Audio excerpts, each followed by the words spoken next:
Hi friends, welcome to Cyber Pathshala. Today's topic is how to pass arguments to a Java program. In today's topic, we are going to discuss about what are the different ways to pass the arguments to a Java program and sample programs for each one, train your brain section as well as Q&A session. Let us see what are the different ways of passing arguments to a Java program. Primarily, we can pass the arguments to a Java program in three ways. One is using a command line arguments, and the second is using a scanner class, and the third one is using a file. So now I'm not going to discuss about this file option because we haven't learned any concepts on the files. Let us start with a command line arguments. The command line arguments are used to pass the inputs for your Java program, and these command line arguments are passed while running the Java program. And these command line arguments will be received into the args array which we have inside the main method. So normally we run any Java program using a Java command, right? So the example is Java space class name. To pass the command line arguments to your Java program, we'll also be using the same command with some additional arguments which we call as command line arguments. So to pass the command line arguments, we must use the command like Java space class name space arg1 space arg2 etc. So here arg1, arg2 etc. are called as command line arguments, and each command line argument is separated with a space. Here the class name can be any class name, arg1, arg2 etc. can be any inputs. Let us see how we can pass the inputs for your Java program using a scanner class. So we can also pass the inputs for your Java program using a scanner class, and this scanner class is available under java.util package, that is java.util.scanner. And we can pass the inputs for your Java program after the execution starts, whereas in the command line arguments we need to pass the arguments while you run the Java program itself. It means before the execution starts itself only you need to pass the arguments, whereas in scanner class, after the execution starts, the scanner class prompts you for every input that you have written, and inside this scanner class we have multiple methods like next, next line, next int, next byte, next short etc. to read the inputs from the user. And also we can call these methods by creating an instance for your scanner class. The syntax for creating an instance of scanner class is scanner sc equals to new scanner system.in. So and here I'm reading a string value into the variable name. String name equals to sc.nextLine. So let us write two sample programs here. One is program on command line arguments and the second one is program on scanner class. Here I'm opening a new notepad to write my first program on command line arguments. So I'm defining my class name as a command line arguments. So this is my class name here. I'm opening my class and I'm closing my class. Inside that I'm writing my main method, public static void main string args. So here I'm opening my main method and I'm closing my main method. Inside that I'm declaring a string variable to read the command line argument, string name equals to empty. Here and I'm assigning an empty string to the variable name. So while discussing on the command line arguments, we learned that so all the arguments which are passed to a Java program will be stored under args array. So always the array starts with a 0, right? So the first arguments which you pass will be stored under args of 0, and the second argument which you pass will be stored under args of 1, and so on. So here I am assigning the args of 0 to the variable name. Name equals to args of 0. So which is my first input, and I am just printing the same thing here. System dot out dot println. So I am just printing welcome to. So I didn't say any value here, welcome to. I'm just printing the name here. I'm just appending the variable name to my print statement, and I'm just putting a semicolon. So let us save this program. I'm saving it under Java programs, and the class name I'm giving the same as command line arguments.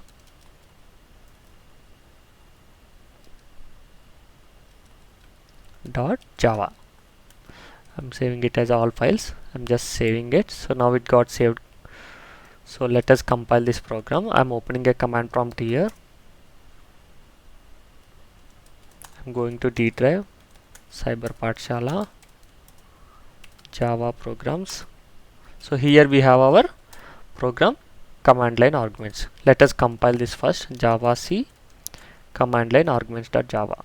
So it got compiled successfully. So we learned that while running the Java program, we need to pass the command line arguments. So how we can run the Java program? We can run the Java program using Java command, Java space, and then the class name. So here the class name is command line arguments.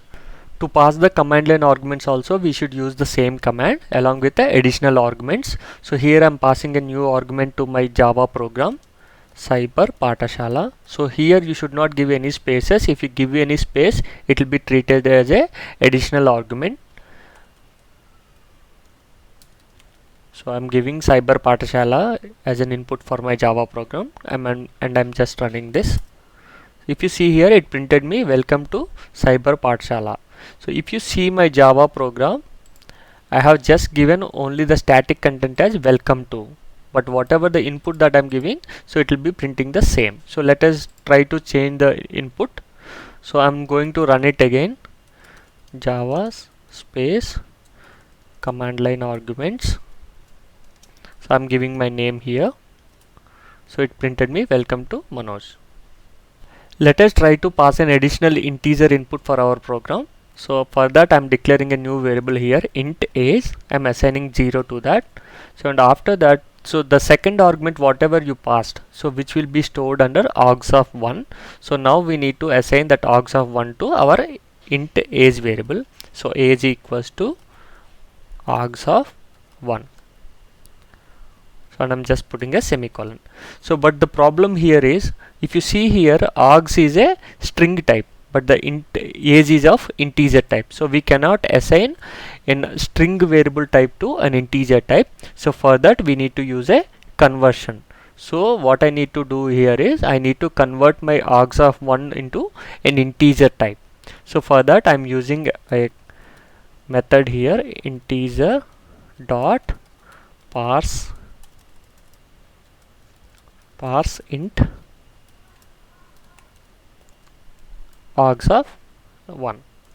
So now args of 1 will be converted into an int type, and that will be assigned to the variable age. So now let us print that. So for that I'm writing one more print statement here, system dot out dot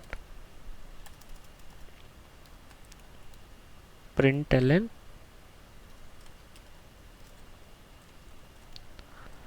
my age is, and I'm just assigning that, appending that age variable here to my print statement, and I'm just saving this. So let us compile this program again, Java C command line arguments.java. So it got compiled successfully. Now we need to run it along with the additional arguments, Java space command line arguments. So this is my class name, and the first input that we need to pass is the name. I'm giving Joseph.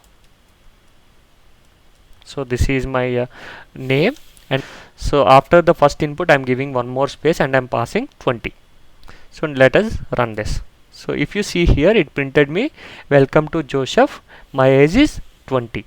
So this is how you can pass the command line arguments for your Java program. Now let us try to write our second program on how to pass the arguments for your Java program using a scanner class. Here I'm opening a new notepad to write my second program. So here I'm defining a class scanner class example. This is my class name. So I'm opening my class and I'm closing my class. Inside that I'm defining my main method, public static void main string args. So I'm opening my main method and I'm closing my main method. Here I'm declaring two variables, one string variable to read the name and one integer variable to read the age. So let me declare a string variable here, string name equals to empty. So here I'm assigning an empty string to my variable name, and also I'm declaring an int variable, int age equals to 0. So to read the inputs from using a scanner class, first we need to create an instance for your scanner class. For that I'm creating an instance here, scanner sc equals to new scanner of system dot in. So this is how I can create an instance for my scanner class. And after that, if you want to read any input, you must use any of the methods inside a scanner class, depends on your data type. So here I'm using a next line for reading a string here, and I'm assigning that to a variable name equals to sc dot next line. So this is how I can read a string variable from the input. And after that, to read the age variable, I'm using age equals to sc dot next int. So this is how you can read an integer input from using a scanner class. So let us print both of these here, system dot out dot println, and I'm printing my name is, and I'm just appending that name here, putting a semicolon, and again I'm printing the age also, system dot out dot println my age is, and I'm just appending that age variable also here. So let us save this program. So I'm saving it with the same name, scanner class example dot java. This is my Java program name, and I'm saving it. So let us try to compile this. So I'm opening my command prompt here.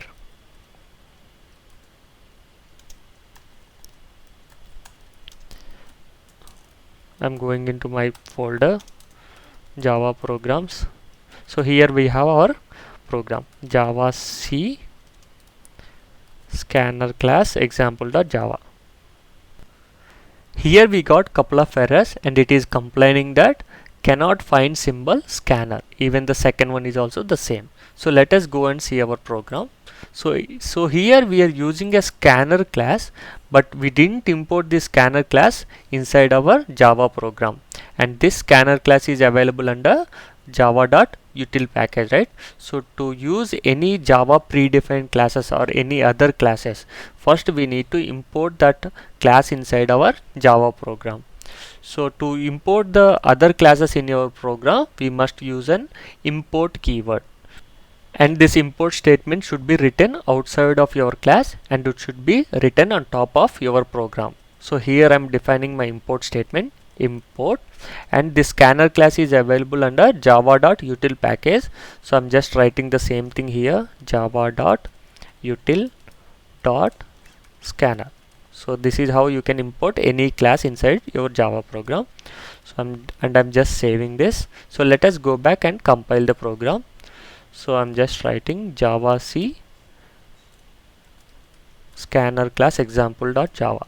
So now our program got compiled successfully. Now let us try to run this program, Java space scanner class example. So this is my class name, and if you see here, so it is waiting for the input to be entered, and the program execution is already started, and it is waiting for the inputs to be entered using a scanner class. So here I'm entering my first input. So I'm entering my name, and I'm entering my age also here. So if you see here, it printed me my name is Manoj and my age is 32. So this is how you can pass the arguments to your Java program using a scanner class. Next is Train Your Brain session. Previous session train your brain question is, you have given 2 ropes and a lighter, and each rope takes exactly 60 minutes to burn completely, and the given ropes burn inconsistently. For example, if you light it at one end, the first half of the rope may take 5 minutes while the second half may take 55 minutes. How do you measure out exactly 45 minutes? And the answer is, light one of the ropes on fire from both the ends and light the second rope from only one end at the same time. When the first rope burns out completely, 30 minutes have already elapsed and 30 minutes left on the second rope. At the exact moment, now you light the second rope from both the ends, which will be finished in 15 minutes. Ramya answered it correctly. Congratulations to you. Today's session train your brain question is, in this diagram we have 15 riddles, and all these riddles have some hidden word or a hidden statement inside that, and we need to figure out them. So in the 15th example, if you see that the root is written in square shape and the answer for 15th is square root. Like this you need to figure out the answers for the remaining 14 riddles. If you have any questions in today's session, please write down them in the comment section. I'll pick the top 5 questions which will be useful for everyone, and those gets answered in the next session. If you directly come to this video, here we have the complete playlist. Please go through it. If you haven't liked this video yet, please click on the like button. And if you feel this video is helpful, please share it with your friends and family members. If you haven't subscribed to this channel yet, please subscribe and please click on the bell icon to receive all the notifications. Thank you.